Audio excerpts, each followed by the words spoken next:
Boa tarde! Bom, pessoal, saudade de vocês.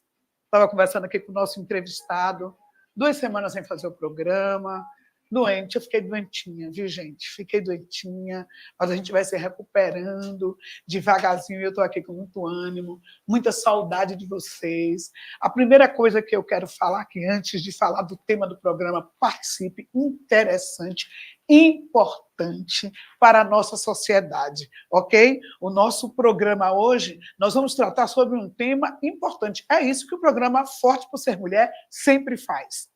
Hoje é a importância da educação para as pessoas negras. É sobre isso que nós vamos tratar. Para abrir o termo em Novembro Negro, hoje, um convidado muito especial. Esse aí foi achado, amigo, no baú de ouro, viu? Foi achado no baú de ouro porque a gente falou assim, a gente quer uma pessoa aqui talentosa. Eu já soube que o homem é uma caixa de inteligência, educação e talentos. Então, eu já sei que nós não vamos ter problema. Eu estou falando de Clóvis de Souza Oliveira, ele que é especialista em teatro, educação, professor de história, ator de arte, educador, diretor de teatro, produtor teatral, locutor, apresentador e animador. Deixa eu falar uma coisa para vocês. Vocês acreditam? Eu soube que o homem era tudo isso, só não sabia que o homem era apresentador. Se eu soubesse, eu não vinha, não, porque o negócio está complicado hoje aqui. Boa tarde, Clóvis. Boa tarde. Que prazer te receber aqui.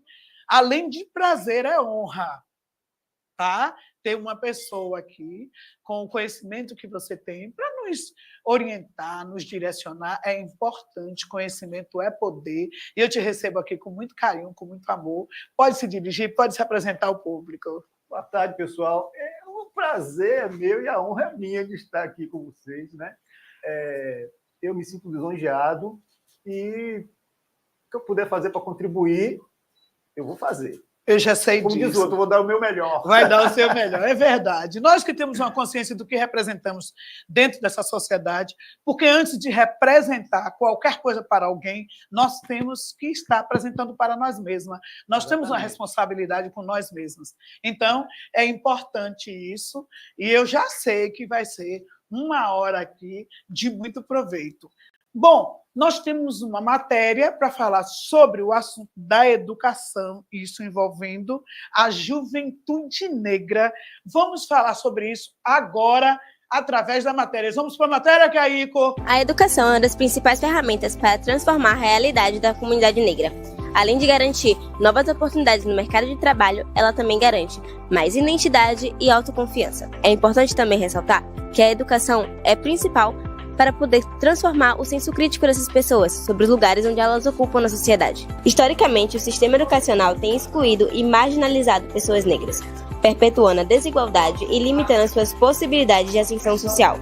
Dados mostram que a população negra, especialmente em áreas de menor poder aquisitivo, ainda enfrentam grandes obstáculos para acessar escolas de qualidade e ambientes acadêmicos inclusivos. Em muitos casos, a ausência da representatividade nos currículos e o preconceito no ambiente escolar geram um sentimento de desvalorização, reforçando as dificuldades estruturais que atravessam as suas vidas. Quando uma criança negra vê autores, professores e cientistas negros sendo reconhecidos e estudados em sala de aula, ela passa a se enxergar como parte de uma realidade possível, onde o racismo não determina sua trajetória. Segundo especialistas em educação, a inclusão de uma perspectiva antirracista no currículo escolar é um passo importante para combater os estigmas e os preconceitos enraizados na sociedade. Além disso, projetos que incentivam a participação de estudantes negros em iniciativas culturais, científicas e tecnológicas têm demonstrado um impacto significativo na confiança e na expectativa desses jovens. Em contexto onde o incentivo e o apoio são limitados, o papel e programas de organizações comunitárias tornam-se ainda mais crucial para motivar e amparar essas crianças e adolescentes. Se trabalhamos juntos, conseguimos fazer com que a educação inclusiva e transformadora seja para todos. A educação de qualidade é um direito e, principalmente para pessoas negras, deve ser essencial para transformar as suas trajetórias. Bom, está aí uma matéria muito complexa, não é, Clóvis? E nós vamos agora discutir sobre esse assunto. É um assunto que implica em uma das áreas mais importantes que envolve o ser humano, que é a educação. Base, não é, de conhecimento.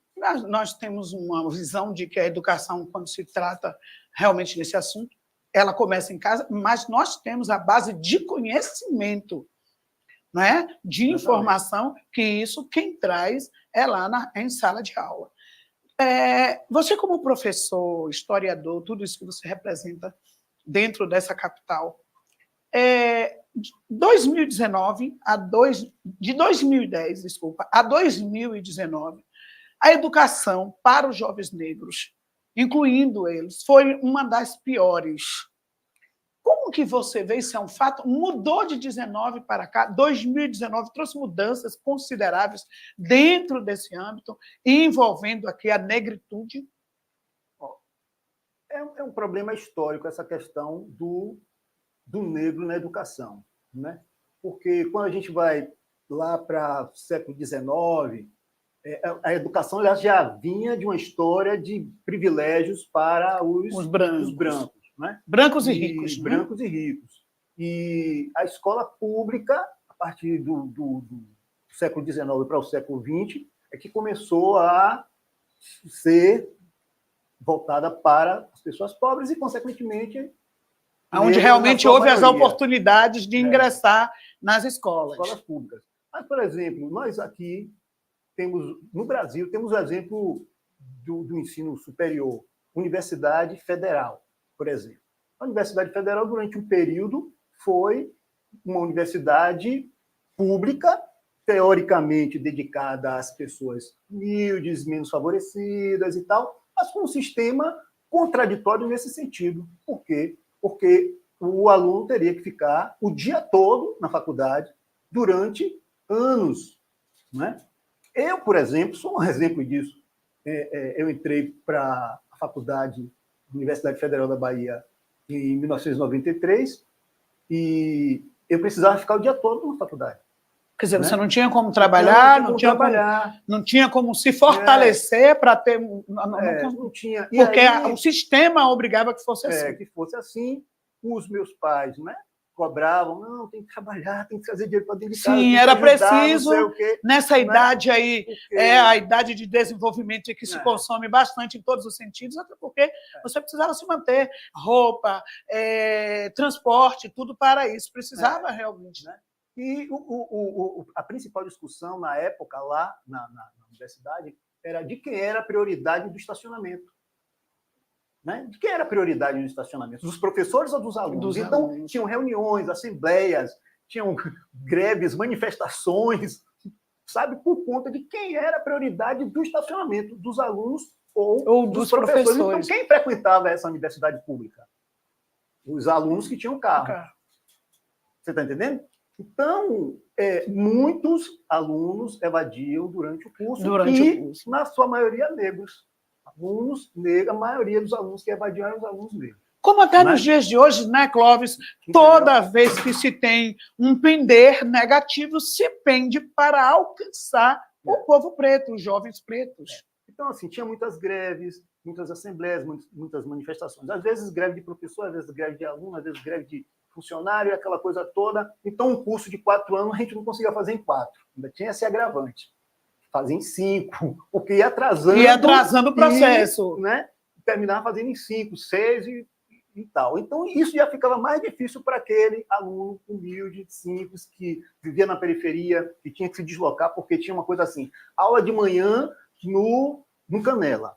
Aí depois saía correndo do Canela e ia para Ondina. Aí saía correndo para Ondina e ia para o Terreiro. Aí saía correndo do Terreiro e ia para o Canela de novo. Então, tinha isso. Né? Então, a gente ficava o dia todo à disposição. Então, quem tinha condições, tudo bem. Isso sempre pendia para o branco rico. Você está entendendo? Estou. E o humilde, o negro, o periférico e tal, ficava numa dificuldade muito grande para fazer esse curso e terminava evadindo. Então, por aí, a gente vê como é essa questão da história da educação para o negro. Né? E aí, quando Luiz Inácio Lula da Silva, no seu primeiro e segundo mandato, ele já abriu as portas das universidades particulares, né, cursos... Porque também tinha uma coisa, a universidade particular, antes, era assim, tinha 2 ou 3 que um curso de letras que era o mais barato era R$ 1.500 por mês. Durante 3 anos e meio, que letras era uma licenciatura em letras. Aí você tem uma família com 3, 4 filhos e as mulheres costumavam ter muito próximo um do outro, os filhos todos precisando quase que na mesma época estarem na escola, né? Daí seguirem para uma faculdade. Como é que fazia? Como é que faz isso? Né? Como é que sustenta isso? Então, já ficava difícil. E aí, Luiz Inácio Lula da Silva abriu as portas para as grandes corporações educacionais, cursos presenciais, curso EAD, curso semipresencial e tudo. E diminuiu também o valor das mensalidades e as pessoas podiam estudar de noite. Então, as pessoas trabalhavam de dia e iam estudar de noite com uma mensalidade que o salário que ele ganhava durante o dia trabalhando, ele podia pagar essa faculdade. Né? Inclusive, eu me formei em História assim, fazendo um curso de uma universidade particular, trabalhando de dia, estudando de noite e pagando a faculdade. Entendeu? Então, houve, né, essa melhoria nesse sentido. Agora, aí a gente precisa ver como é que ficou o ensino básico. Né? O ensino básico tem a escola pública, ela tenta se estruturar e tudo, a gente tem visto isso, né? Tenta se estruturar para atender, né? E tem as escolas particulares também, de pequeno, médio, grande porte, que também oferece, às vezes até mensalidades acessíveis para pessoas. Mas você acha, Clóvis, que esse ensino que a escola pública oferece consegue alcançar o nível da escola particular? Isso, quando a gente se fala de ensino para o povo preto, fica paralelo? Porque o que eu vejo é que depende muito também do esforço e da força de vontade dos alunos. Porque tem uma questão aí estrutural. Uma coisa que me preocupa muito é que a educação não é colocada em primeiro lugar no Brasil. Né? Então, por exemplo, a China... Infelizmente, né? A China, há 10, 15 anos atrás, fez uma pesquisa para procurar saber o que é que fazia com que os países de primeiro mundo fossem de primeiro mundo. Então, eles descobriram... Quando você está falando e eu estou olhando aqui, é porque vai entrando perguntas, aí eu vou vendo, tá? Certo. Mas eu estou ouvindo tudo que você está falando. Certo. Então, eles descobriram que um dos fatores primordiais e que era comum em todos esses países de primeiro mundo era a educação.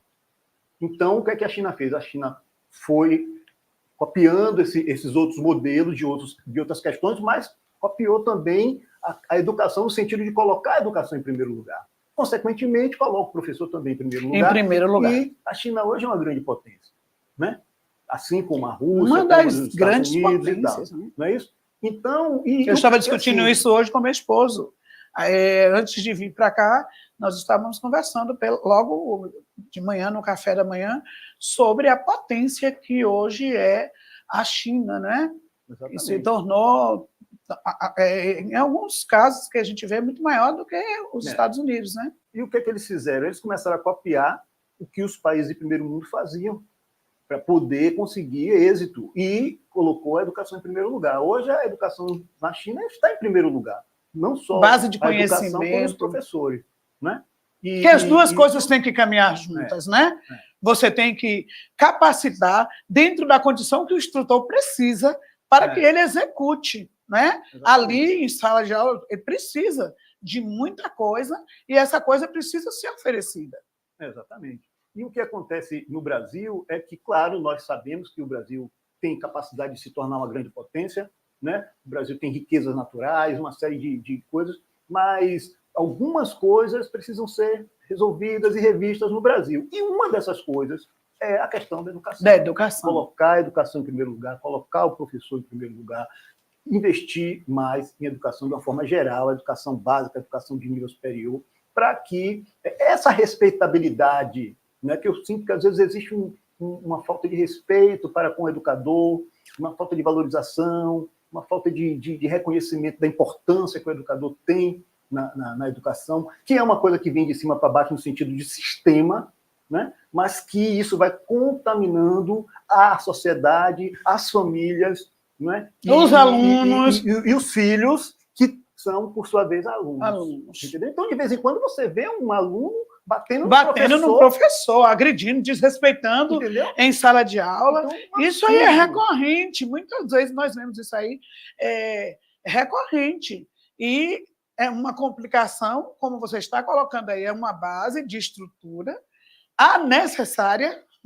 Não, ela é a necessária para que nós venhamos ter um país crescente em todos os sentidos, principalmente combatendo ali a desigualdade. Porque se é nivelado, esses alunos, tanto na classe preta, né, que é uma menos favorecida, mas que esses alunos tenham condição de chegar ali e lutar de igual modo com quem vem de grandes escolas, né, de faculdade, e com ensino também de uma grande base, nós temos aí um desenvolvimento muito grande dentro de uma sociedade civil, e isso é necessário para que haja esse crescimento que você colocou aqui, tão importante como a base, que é a China. Né? E outra coisa, por exemplo, Cuba. Né? Cuba é um país que tem, pode-se dizer, os melhores médicos do mundo. Por que Cuba tem os melhores médicos do mundo? Porque eles investem muito em educação. Então, está refletindo lá, o conhecimento, lá, a capacidade. Na saúde também. Né? E, então, é isso que eu acho. Eu acho que o que acontece com a educação no Brasil é que precisa ser mais reconhecida, mais valorizada, para isso, inclusive, impactar também nos estudantes. E aí, o que acontece? A gente tem que ter cuidado com essa coisa da cultura. Sim. Né? Porque o que acontece com a cultura? Se a gente começa... Eu percebia, de um determinado período, que as pessoas colocavam muito na cabeça do negro que era importante ele fazer curso técnico. O cara faz o ensino... Uma das coisas que eu achei que prejudicou muito a educação foi o ensino médio não ter mais curso. Por exemplo, eu, na época do 2º grau, na década de 80, eu fiz administração. E quando eu me formei no ensino médio, eu comecei a procurar emprego na área de educação, de administração. E trabalhei como auxiliar administrativo. Já estava ali em algumas empresas, porque eu já tinha essa referência. Essa base, que né? Foi uma coisa muito importante para a minha vida, essa experiência que eu tive como auxiliar administrativo e tal. Eu trabalhei em algumas empresas. Né? Tenho amigos hoje que são contabilistas, fizeram faculdade de contabilidade, são contabilistas de nível superior, tem uns que trabalham como contabilista de nível técnico, tem uns que trabalham como... Né? Que na época eu estudei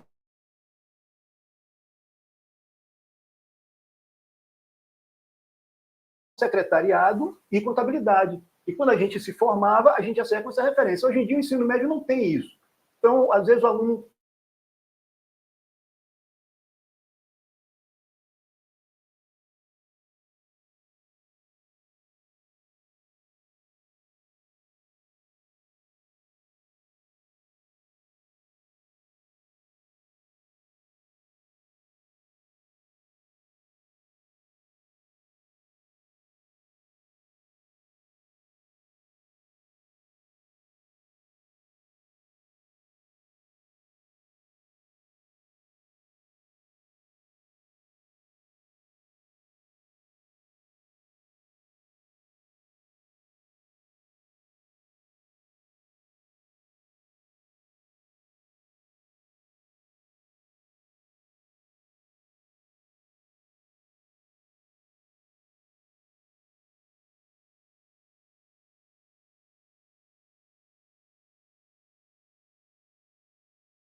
Mas eu quero encontrar as perguntas. Voltamos, me dei por causa da pergunta. Cadê? Bom, nós estivemos por alguns minutinhos, gente. A internet caiu, já me informaram aqui a produção, que é a nível, né? central aqui no centro está com oscilação de internet, mas nós vamos continuar aqui. Fique à vontade, Clóvis, você estava falando. Então, o que eu estava dizendo? Que o aluno, quando ele se forma no ensino médio, ele vai para o call center porque ele fica sem ter para onde ir. Aí começou a acontecer aquela coisa de colocar na cabeça das pessoas que era importante fazer o curso técnico. Fazer o curso técnico e tal, para poder trabalhar na indústria, não sei o quê, papapá. Então, às vezes acontece do aluno acabar de fazer o ensino médio e vai fazer um curso técnico e vai trabalhar, né, como eletricista, como alguma coisa assim. Uma área. Né? Manufaturas, não sei o que e tal e tal. E eu comecei a achar, né, vamos dizer assim, que é o meu achismo, que essa coisa do negro, da periferia, está frequentando faculdade, estava começando a incomodar a uma elite, aquela elite que fica incomodada com o crescimento, com o desenvolvimento, com a inserção. O negro vai estar na mesma sala que o meu filho. Como é isso? Porque interessante, viu, Clóvis? A sua visão não é achismo, não. Na mesma sala. Olha, não é achismo, isso é um fato. Você está entendendo? Continue. Então, vamos botar na cabeça do pessoal para se sair de negócio de universidade e começar a fazer curso técnico. Você está entendendo? Até porque meu filho precisa continuar mandando nele lá. Meu filho tem nível superior, ele vai ter curso técnico, meu filho que vai mandar. Né? Então, vamos tentar manipular a população no sentido de motivá-los, incentivá-los a fazer curso técnico para não fazerem mais faculdade, porque ficou muito acessível essa coisa de fazer faculdade. Até porque o próprio sistema da UFBA começou a fazer o seguinte: o aluno faz pelo menos o semestre em um turno só, de manhã, no outro semestre vai para a tarde, ou eu acho que até de noite tem curso hoje na Universidade Federal da Bahia. Então, isso também facilitou as pessoas, pelo menos, trabalharem em um turno e estudar no outro e tal. Né? Então, esses negros da periferia começaram a frequentar a universidade. E isso começou a incomodar uma elite retrógrada, reacionária, preconceituosa, racista, né? E aí eles começaram a criar essa ideia de que, não, fazer curso técnico, para tirar de tempo, como diz o outro, né, os negros periféricos de fazerem faculdade. Bom, né? Nós estamos aqui no estúdio com o professor Clóvis Ferreira, né? Clóvis Oliveira. Clóvis de Souza Oliveira. E eu estou chamando a atenção para o nome dele, porque eu quero que você preste bastante atenção na pontuação desse professor. Aqui agora, que é algo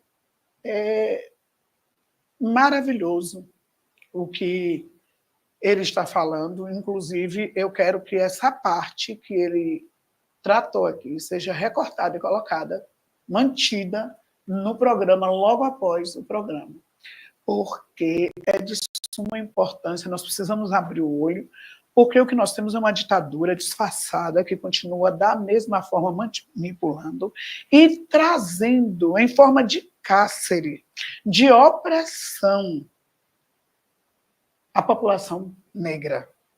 E é preciso a gente entender, porque muitas vezes nós ingressamos naquilo que consideramos mais fácil, sem entender que dentro daquilo ali tem um projeto, tá, de manipulação muito grande. Exatamente. Você traz aí uma fala importantíssima quando você diz o seguinte: olha, tem os mandantes, aquela elite que diz o seguinte: olha, vamos prestar atenção, esse povo negro está ingressando nas faculdades com muita facilidade. Vamos encontrar um método para retirar isso aí, como você diz. E aí vem os cursos técnicos. Nada contra, pelo contrário, nós não estamos discutindo aqui, criticando um curso técnico e dizendo que você não pode fazer. Não tem isso aqui. Está se chamando a atenção o seguinte: se você está em um curso técnico, eu entendo dessa forma, procure continuar fazendo a faculdade. Exatamente. Vá fazer, aproveite que você está ganhando dinheiro, vai fazer uma faculdade, vá buscar formação e informação, porque não tem como você ser inserido dentro dos espaços onde estão esses magistrados, esses dominadores, vamos dizer dessa forma, se você não tiver conhecimento. Essa é a sua arma de vencer. Ter conhecimento.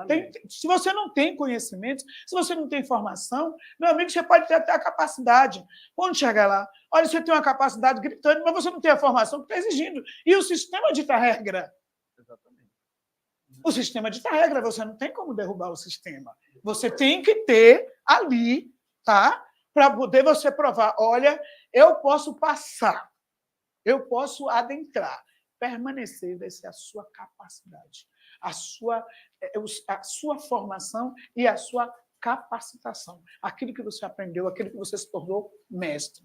Então, essa sua fala aqui é uma fala de suma importância. Parabéns, professor. Inclusive, a pessoa pode dizer assim, olha, eu vou fazer um curso técnico depois do ensino médio e ser eletricista, por exemplo, e depois fazer engenharia elétrica. Fazer engenharia elétrica. Né? Ou ter a capacidade e a opção de optar para dizer assim, não, eu não quero fazer curso técnico, eu quero fazer curso superior e fazer, ou então eu não quero fazer curso superior, eu quero fazer curso técnico. Ter essa opção, essa capacidade, esse discernimento, essa capacidade de perceber o que é que está por trás das entrelinhas. E o que vai fazer com que a gente tenha essa capacidade é o nosso conhecimento, é o que a gente lê, o que a gente estuda.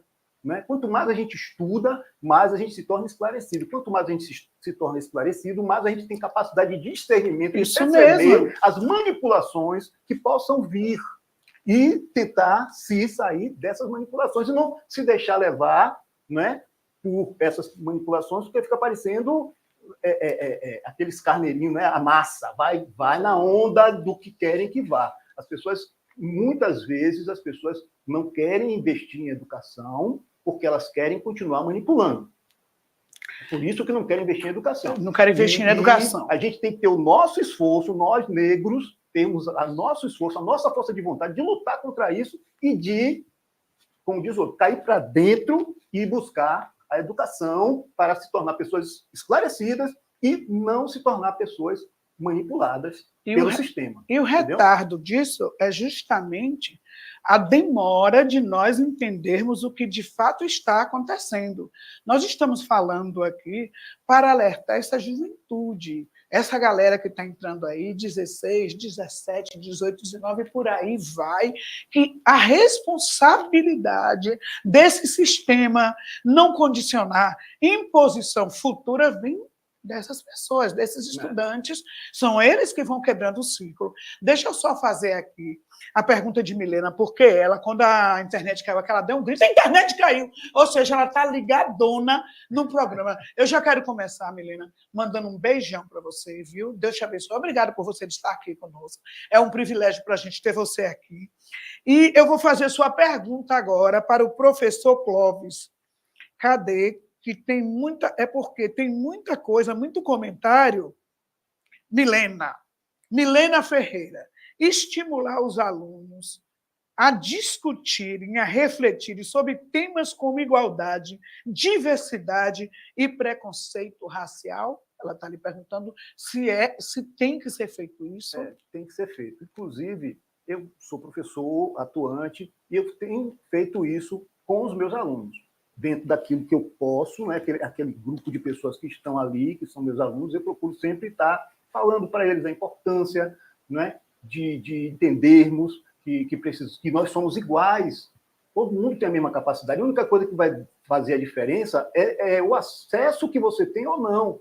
Porque se você pegar um homem branco, analfabeto, ele vai falar de um jeito, mas se você der educação a esse homem branco, ele vai falar de outro jeito.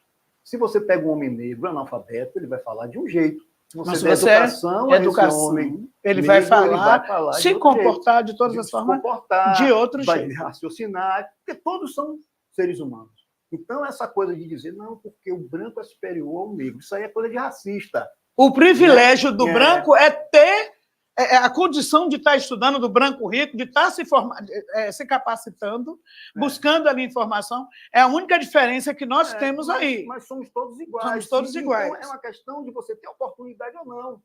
Quando você tem oportunidade, você vai se desenvolver. E quando você não tem, não vai. Esses brancos racistas, eles sabem disso. Então, o que é que eles fazem? Eles procuram boicotar para que o negro não tenha oportunidade.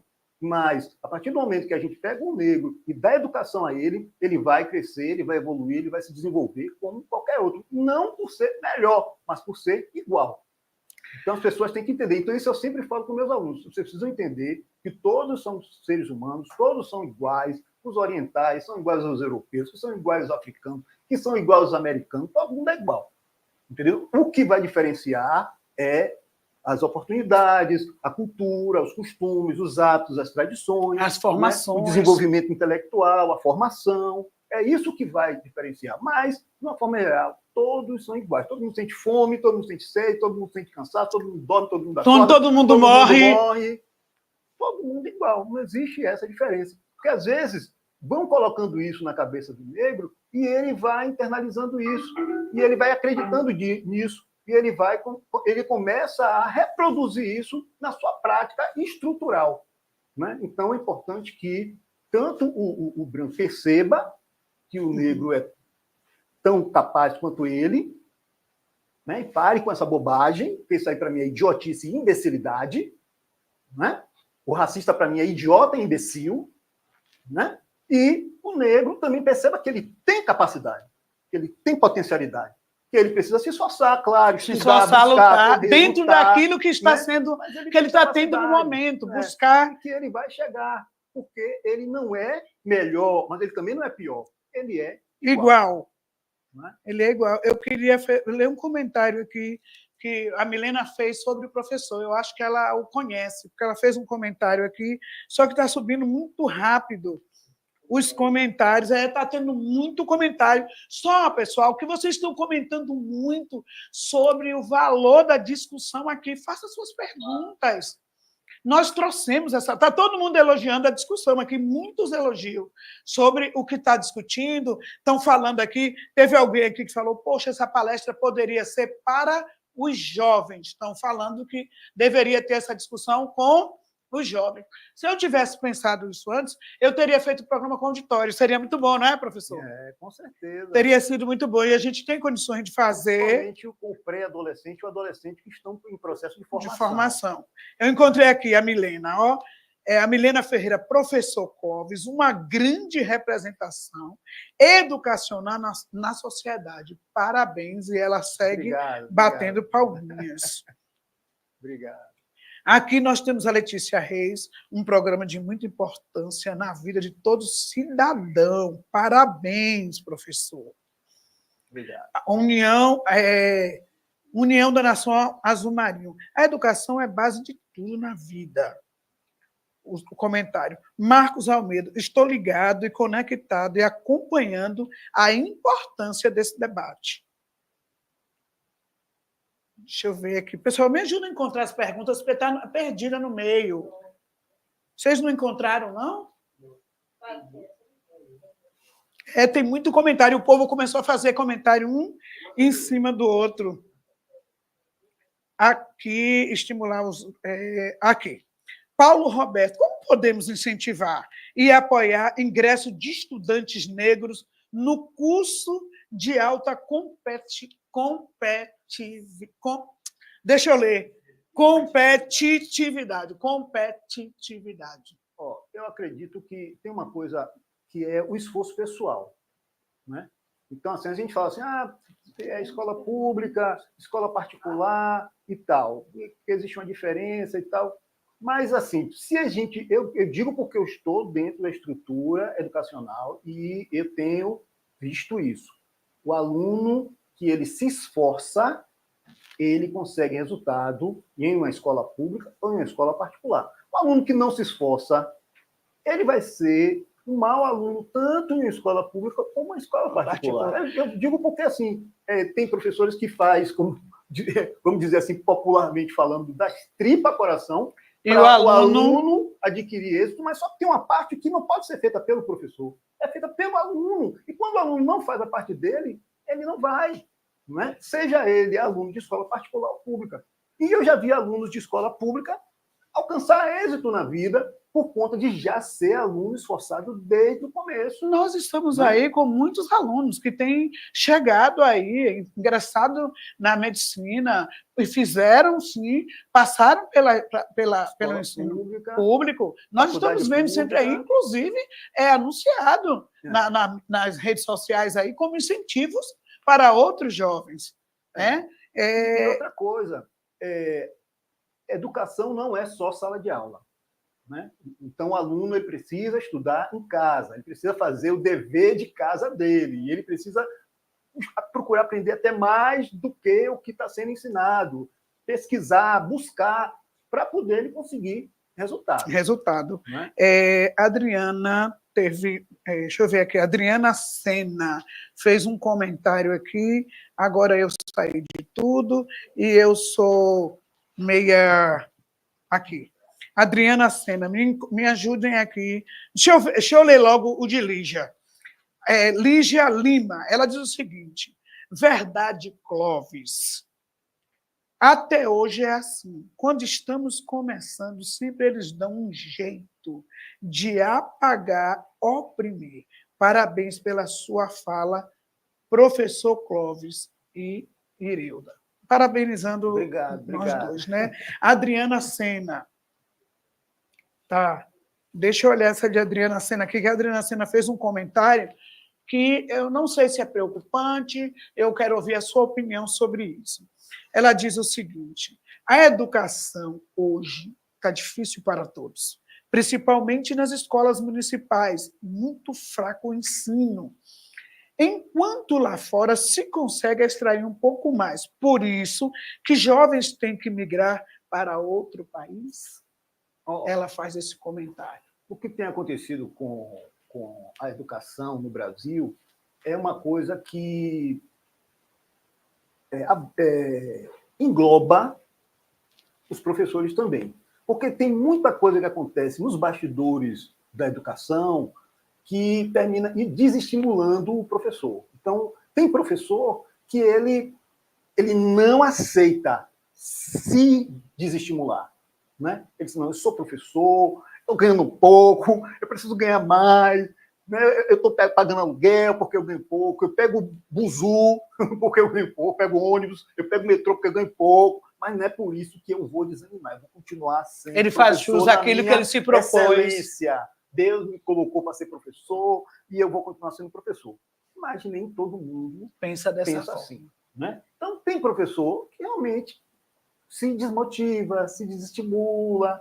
E o aluno, se o aluno não contribui, não. Então é o seguinte: eu estou aqui, você não quer? Então, aí a gente vê também essa diferença.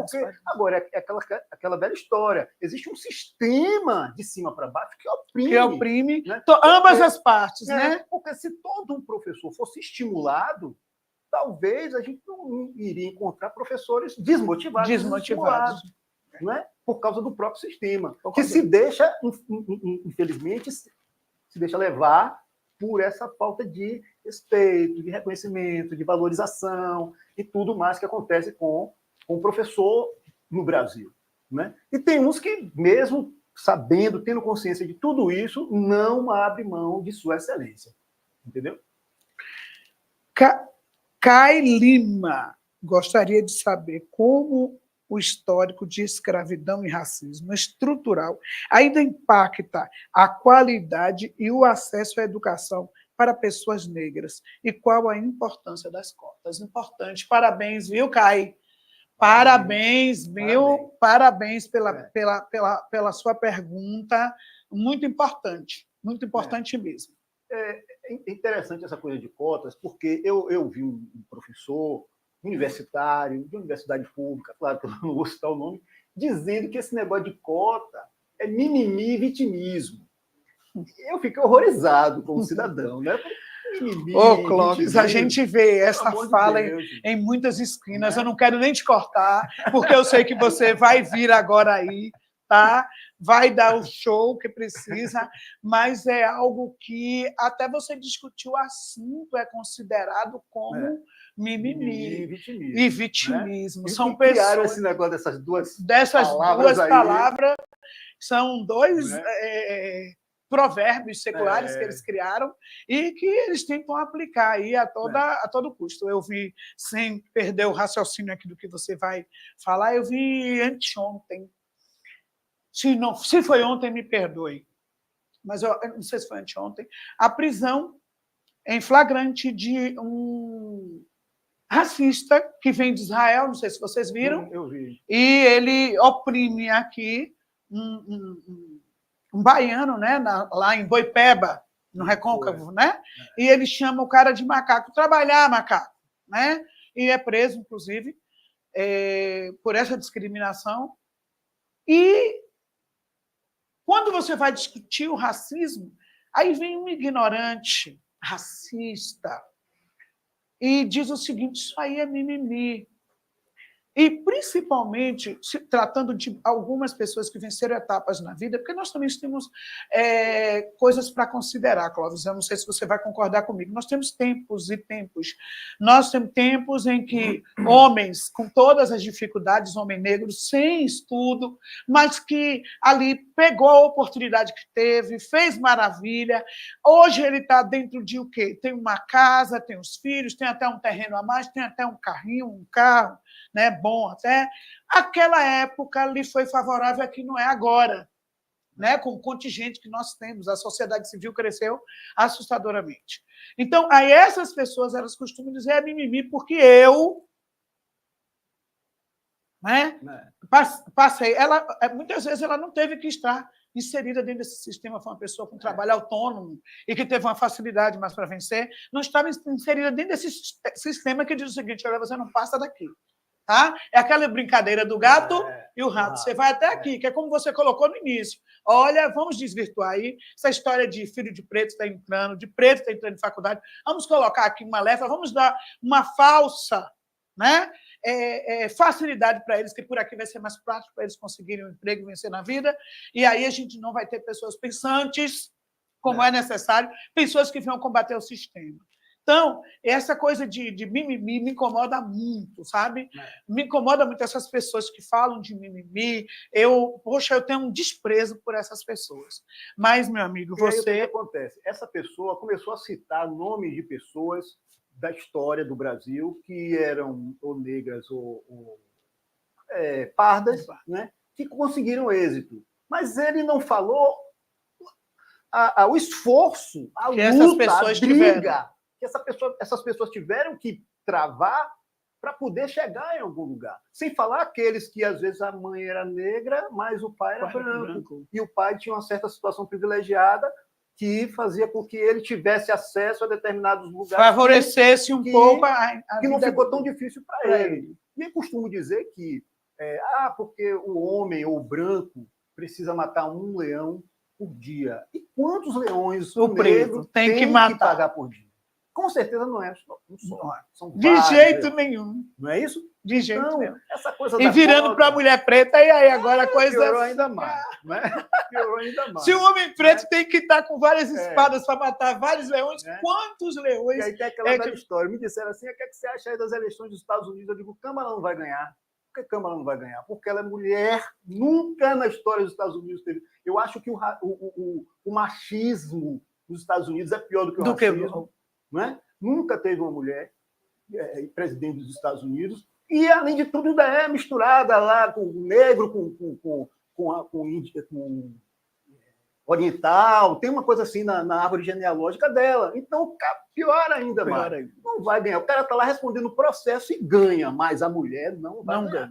Né? Então, tem isso da mulher, que a mulher negra ainda tem que matar mais leões do que o homem. E depois que ela mata para passar, Clóvis, ela vai ter que matar todo dia para permanecer. Porque vão armar de tudo para poder tirar, para poder derrubar. É uma coisa mesmo, é um sistema bruto. E por isso que eu sempre voto em mulheres.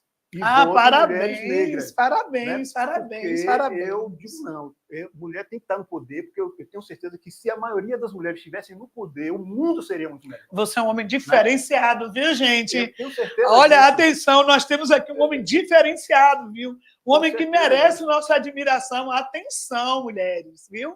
Olha aqui o professor Clóvis, historiador, um homem de conhecimento, né? Um homem que tem uma bagagem. Olha o que ele fala: eu voto em mulheres e mulheres negras. Né? Ele reconhece a necessidade das mulheres nos espaços de decisões. Muito importante, parabéns. Sensibilidade, inteligência, uma série de coisas que as mulheres têm que, infelizmente, a verdade é que faltam nos homens, né? E que o mundo seria bem melhor. Olha, sou eu lisonjeada ou não estou hoje de estar com esse homem aqui fazendo o programa comigo?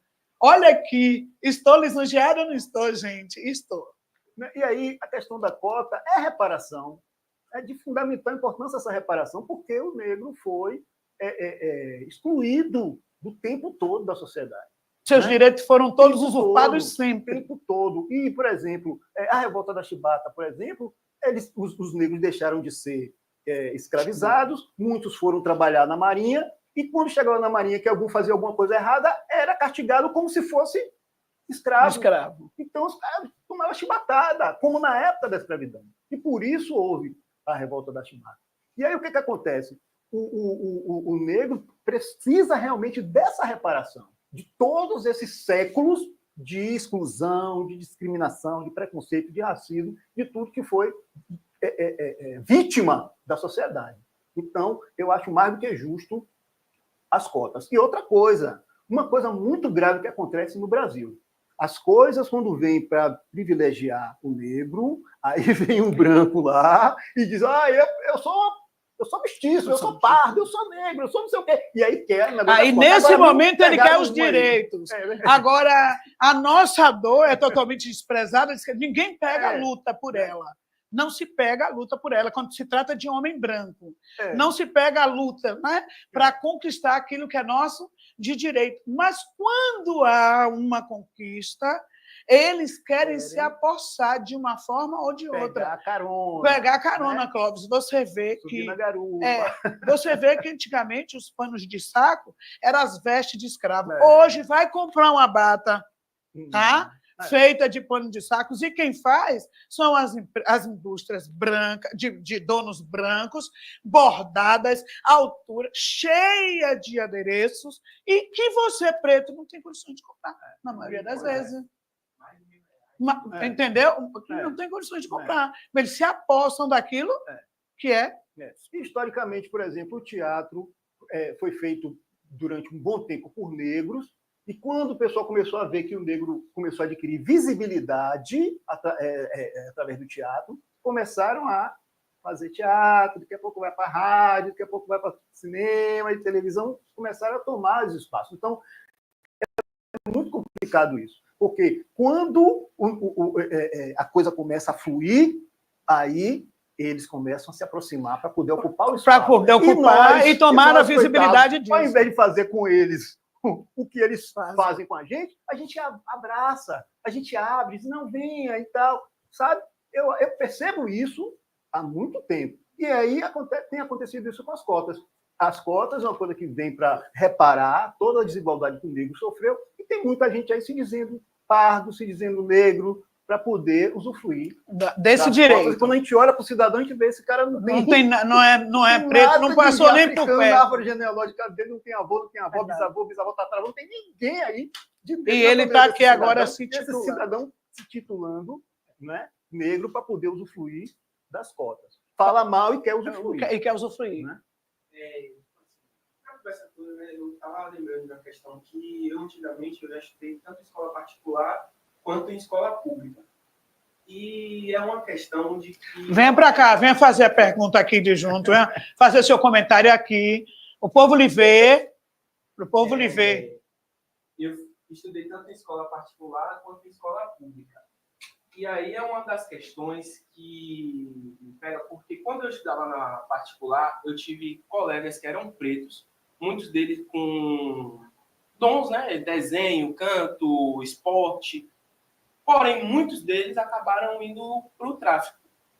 E isso é uma questão que me pegou muito naquela época, porque depois de um tempo, quando eu já tinha saído da escola, eu acabei sabendo que alguns deles já tinham morrido, inclusive. Aí o que entra a questão.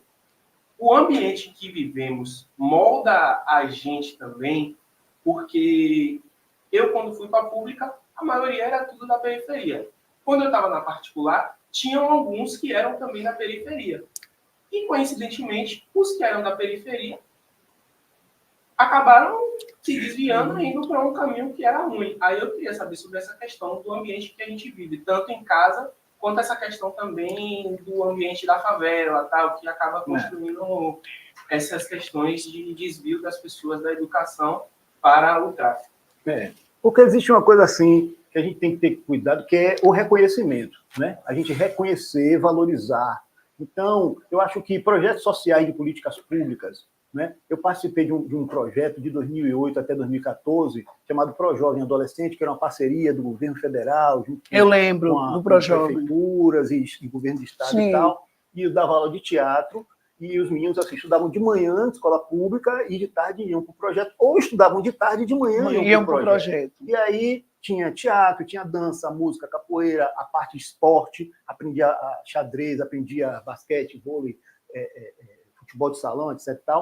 E eu percebi que esses alunos, pelo menos os meus alunos, os que eu conheci, e alguns que eu tenho contato até hoje, que hoje estão com 26, 27, 28, 29, 30, 31, 32 anos, todos são pessoas de bem, pessoas que trabalham, que fazem faculdade, que são casados ou casadas, que têm filhos e tal. Entendeu? Porque eu acho que um turno indo para a escola e no outro turno participando de projetos sociais, de projetos sociais, contribuía para com o certeza e o desenvolvimento deles. O crescimento, desenvolvimento, inserção. Cidadãos, com certeza. Né? Então, é necessário que nós venhamos ter projetos como esse. Inclusive, no Rio de Janeiro, existe essa coisa do tráfico de drogas muito, né, forte lá, e existem projetos sociais muito significativos lá, também para, de uma certa forma, estar combatendo esse tipo de coisa, tentando evitar que os jovens se envolvam na questão do tráfico de drogas, e consegue salvar muitas vidas. Né? Então, eu acho que tem muito a ver. E outra coisa, a estrutura familiar. A estrutura familiar é de fundamental importância. Estava conversando isso, estrutura familiar é de fundamental importância. Porque eu vivo isso. Eu vejo, tenho alunos que são ótimos alunos, e quando você vai conversar com o pai e com a mãe, você vê uma estrutura bacana. Tem alunos que são problemáticos, e quando você vai, por exemplo, no plantão pedagógico, bater um papo, às vezes você nem consegue conversar. Você está louco para conversar com o pai e com a mãe daquele aluno, daquela aluna, eles não vão. Já tem esse problema. E quando vão, que você conversa, você já sente e entende mais ou menos por quê que aquele aluno tem aquele comportamento. Porque tem a questão da estrutura familiar, que é de fundamental importância para que... Né? Essa estrutura que traz a base, né, para que a educação venha fluir. Exatamente. Né? De fato. Eu vi um comentário aqui do Raimundo Ribeiro. Eu quero ler aqui. A história da educação e a escolarização dos negros e negras no Brasil foi marcada por uma caminhada de desigualdade que só se verifica nos dias atuais.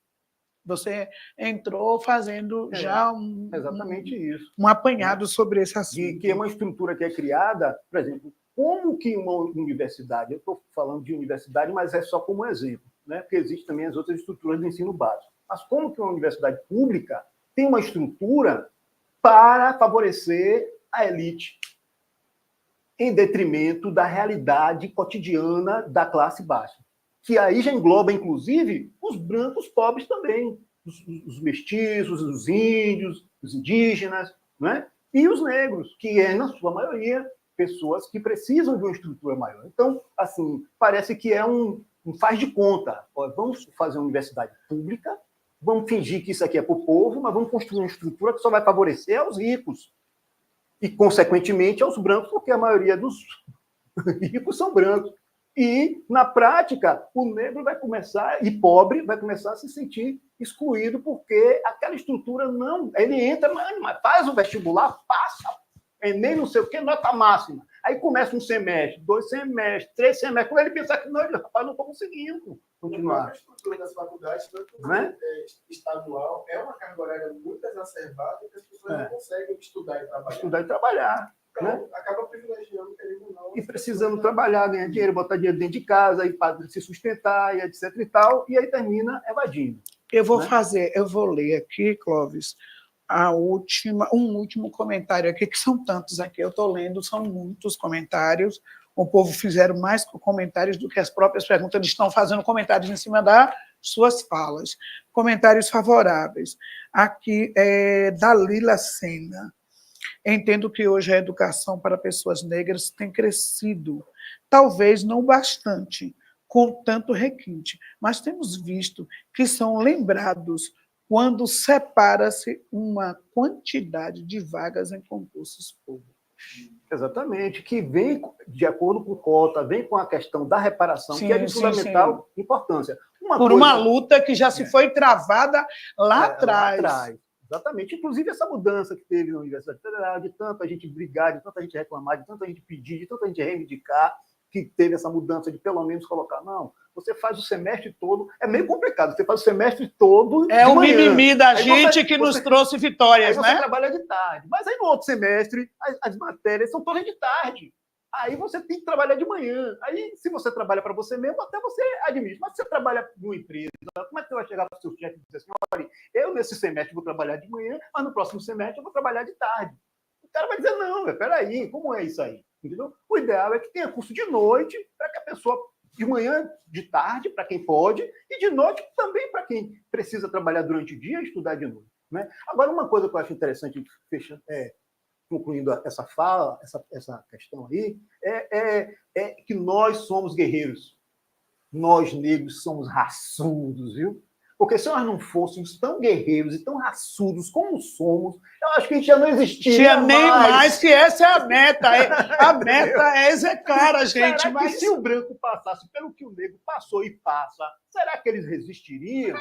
Talvez não, porque nós somos guerreiros, somos raçudos, viu, gente? Somos. O que aconteceu? Eu percebi aqui que muita gente pegou o programa no meio e aí começou agora a mandar cada comentário muito bom. Agora, no final do programa, eu estava vendo uma aqui, gente, muito bom. Deixa eu ver. A educação hoje está difícil para todos, principalmente na escola pública. Não, essa daqui eu acabei de ler.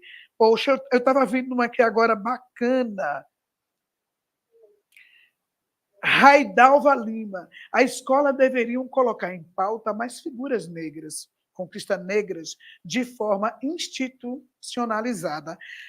Obrigada por seu comentário, mas não. O seu comentário está ótimo, mas teve um comentário aqui muito bacana.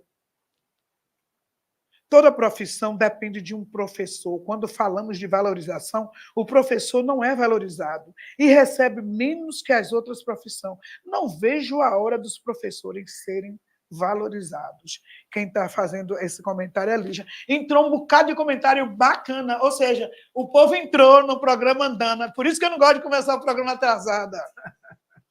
Deixa eu ver aqui. As falas do senhor está sendo agora... O povo está agora trabalhando em cima das falas dele aqui, ó.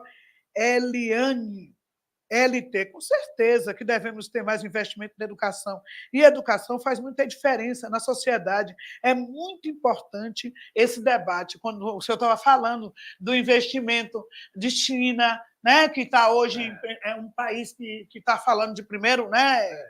Eles estão copiando as coisas que deram certo em outros países, e uma das principais é a educação. Colocaram a educação em primeiro lugar. Exatamente.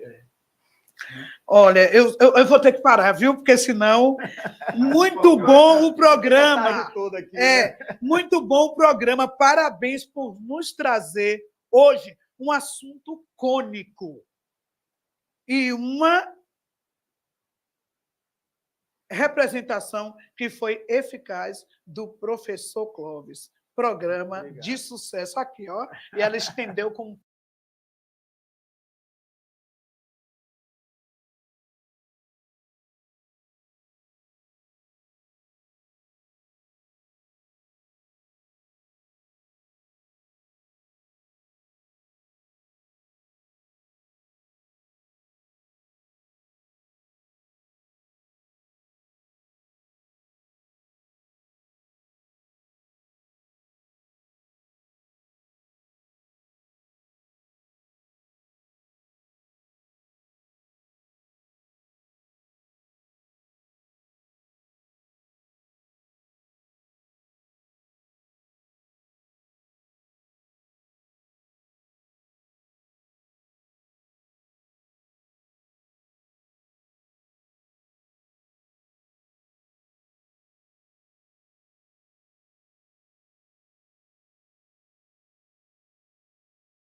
as perguntas no meio.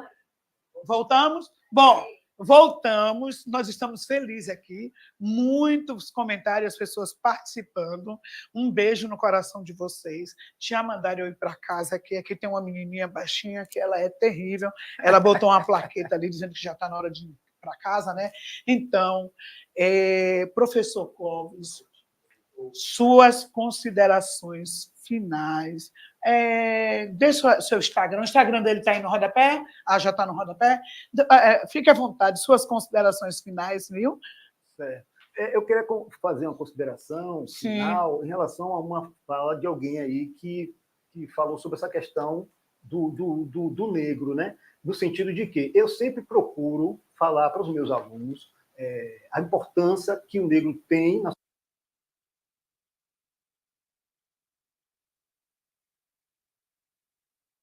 que os alunos se sintam representados. Foi essa, professor? Exatamente. E pertençam ao espaço. Além de combate ao racismo, a escola deve ser um espaço de luta pelos direitos humanos. Então, eu sempre procuro estar citando nomes de negros que são representatividade, sabe? Eu falo sempre de Rui Barbosa, falo de Machado de Assis, falo de Luiz Gama, falo de várias figuras Zumbi dos Palmares e tal, figuras também da atualidade, tanto do passado como do presente. Eu estou sempre citando para mostrar a eles a força e o poder que os negros têm na sociedade e mostrar também essa nossa luta, essa nossa garra, essa nossa persistência, resistência que nós temos em buscar os nossos espaços. E falo também sobre coisas que aconteceram, que foram benéficas, né? Porque é aquela velha história, já foi pior. Não está ideal. Mas já foi muito pior, realmente. Já teve algumas conquistas. Já então, foi. Sempre ressaltando isso para... Inclusive, professor Clóvis, aonde que em tempos remotos nós dois estaríamos aqui discutindo sobre esse assunto? O senhor numa posição de um professor, historiador, eu na profissão de jornalista, de radialista, porque a minha profissão é radialista, né? Formação como tenho. Então, a gente... Hoje, inclusive, temos que agradecer aos nomes que são citados, como o senhor colocou aí, das lutas que vieram dos nossos antes de nós. Zumbi dos Palmares, as lutas que tiveram para que nós estivéssemos aqui. E hoje está aqui, porque as lutas são diferentes, hoje as lutas são intelectuais, na verdade, os combatimentos, como está acontecendo aqui agora no programa, e o senhor trazendo aqui um combate de fato sobre a atuação do negro dentro dos espaços, que nós estamos aqui lutando realmente sobre isso, e aonde é que está o maior espaço dentro do setor de informação, que é a educação. E aí o que acontece? Só para concluir, aconteceu durante um período o fato de que quando o racista não conseguia ofuscar aquele negro, ele procurava mostrar imagens daquele negro, clareando aquele negro o máximo possível. Então, muita gente achava, por exemplo, que Machado de Assis era branco, que Rui Barbosa era branco. Porque eles mostravam assim, depois é que nós... Não, ele não é branco, ele é negro, ele é pardo e tal, olá e tal. E aí que nós descobrimos que existia uma estrutura onde tentavam clarear o máximo possível esses homens para não mostrar que o negro pode ter representatividade na sociedade. Né? Ainda tem isso, né? Ainda tem isso. Mas para mim, gente, foi um prazer imenso estar aqui e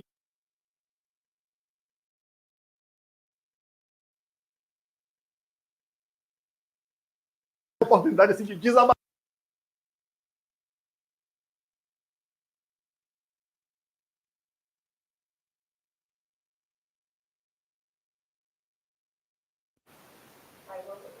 Bom, a gente vai se despedir. Então, foi um prazer muito grande estar aqui com vocês. Muito obrigado. Eu agradeço o senhor ter aceitado. Para nós foi um privilégio, foi uma honra aqui.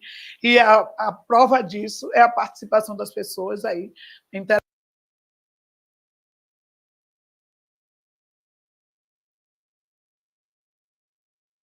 Está tendo queda de energia? Bom, nós vamos para casa e...